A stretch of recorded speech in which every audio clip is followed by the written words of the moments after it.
What's going on YouTube? So as you guys always know, that there's a lot things that go on in the US, right? Especially under the Trump administration and even before that, right? Since the Great Depression, the housing boom back in 08, 09, and trying to come from that. And then you're talking about 10 years later, barely a decade later, COVID. And then, a couple of instances where the government shut down, right? It's affecting millions, tens of millions, hundreds of millions, short-term and long-term, hundreds of millions of people who live in the States. It's affecting their, overall, ability, affordability, and the necessity of their life, right? I wanted to detail real quick Hawaii, kind of random, but I look at kind of like how data is kind of skewed. So if I'm looking at the average, single person or average income, not necessarily average income household, but average income in America for, one individual who holds multiple jobs, one or more jobs, it's around $70,000 or $72,000. Average income household is around $100,000. And then I look at kind of the average expenses, which is barely, in ratio with how much people are grossing, not net engrossing. So then I understand numbers are skewed, right? Lifestyle, it changes cost of living. And then states where you live changes your cost of living. In Oklahoma, the average cost of living is around $66,000. And it's either healthcare or housing that makes up, that index for where most of your expenses or most of your expenses in ratio to your other expenses go to. Whereas Hawaii, which I want to touch on, is on the complete other side of that. It's the most expensive state, repeatedly the most expensive state, and still climbing as the most expensive state to live in. It's a landing spot for a lot of people. It's very paradise-like, although you're in the States. You're talking about Honolulu and things of that nature. So a lot of people want to live there for what they can, get or have that feeling. I never lived there. I never cared to live there, so I don't know exactly what that feeling is. But I do know that I would never want to live there, even if I was in the States. Still, right? I live in Florida. There's going to be a bias to me wanting to live and choosing to live in the East Coast due to, cost of living and opportunity with my employment and things of that nature. So I look at a place like Hawaii, and although the average household income is astonishing, and it kind of reflects, the direction America is going, there's still people living there, still people who, are trying to, establish that place as their forever home. So the numbers, right? The average the average cost of living, and it's again skewed by location within Hawaii and skewed by if you have, multiple dependents, if you're in a family. It's around $142,000 a year for annual cost of living, annual expenditure, right? So, you do the math, that's around $12,000, maybe $11,500 in expenses on average. So there's a lot of people paying way more. Again, dependents, liabilities, lifestyle, but the average person is paying $11,000 to $12,000 in expenses every single month living in Hawaii. Now with Hawaii, it's still ranked, right, like number 12, number 13th in the States as a means of population, right? Although there has been a slight decline, it's still one of the bigger states or biggest, drawing pool of American citizens living in Hawaii at around like 1.5, 1.6 million. So although not the biggest populated state, but it's still pretty up there. And it's still pretty up there in ratio for how much people have to spend to live there. So that's what's interesting to me. The average income, again, that's skewed. So that doesn't really play too much of a part, especially when you talk about how 25% of working adults or capable adults within the working class, 25% feel functionally unemployed, whether they're unemployed, whether they're underpaid, whether they're underemployed, like, they're only working part-time or hours were cut, or they hold, multiple, two or three other jobs, right? So that's really crazy, because living in Florida, it was expensive for me, and other people, like, living, whatever you do, like, living even in one of the cheaper states, right, somewhere in the Midwest or somewhere like in the East Coast, right, like, it's expensive all over the states. But you're still talking about a place where you have to make, $250,000, $300,000 a year for the average 4 or 5 person household in Hawaii to skate by, to be okay. That's astronomical. A lot of people won't see, $100,000, $150,000, $200,000 for a single person, income, whether they work one job or multiple. So for cost of living, for expenditure, right, your gross has to be upwards of $200,000 plus dollars, guys, which is astronomical in a place like Hawaii, in a place like the States where inflation is increasing, and with the war currently going on, and oil prices going up, imports then is going up, like all this crap's going up, taxes, insurance, it's just all over the place. So what's interesting is that house prices, I want to detail house prices, right? The average house price in like a place like Honolulu or O'Hara, and I may be saying the city wrong, but it's floating around 145 to upwards of 975,000.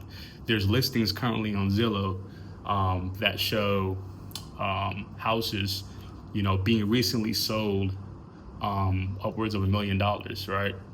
I currently saw that there was over 250 houses or type of accommodations, houses, apartments, townhomes, that were sold for at least $1 million, 254 listings. And I put my filter at just one bedroom. That would include like, a studio, a condo or whatever. The lowest price that was sold was $1 million. And the highest was like 42 or 55 million, right? So, and yes, that's skewed because there's never a cap on what you could purchase. I know millionaires and billionaires purchase properties all the time. But to have 250 listings being sold, being recorded that were sold within the last 90 days, that's the top of this year, guys. That's crazy, especially with the direction that America is going in. And again, a lot of that's going to be skewed because that's going to be a lot of your rich people, a lot of your more affluent people, or a lot of people, who are retired and buying property and made their retirement decent, right? So again, that information is skewed, which is also driving, that can really dictate the market for people who are looking to buy their first home, just because they're cash investors, whether you're retired as a single person, or as a single individual, couple or not, or you're an investor, part of a company, own a company who just invests in properties. It skews the market for other first-time home buyers or other people who want to get into investing. It skews it. So a 1 or 2 bedroom can cost $700,000, $800,000, and maybe an unfavorable place within Hawaii. So this is just, I haven't experienced it. I haven't lived in Hawaii. I've never even visited Hawaii.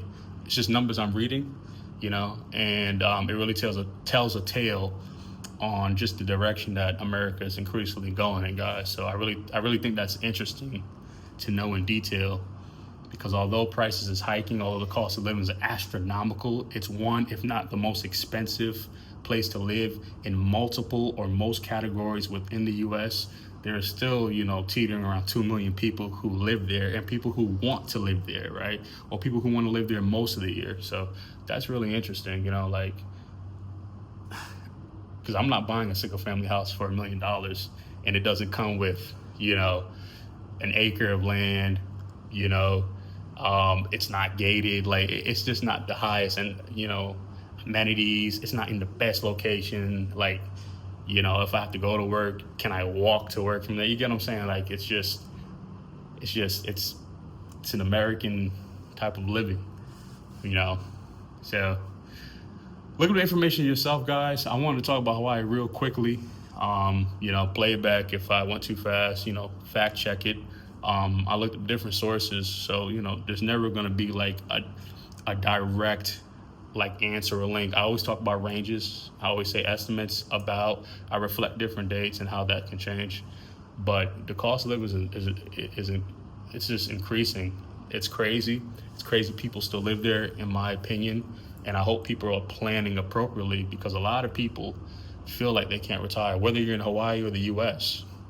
And we should be working as a means, right? Yes, we got to pay bills day to day, week to week, month to month, year to year.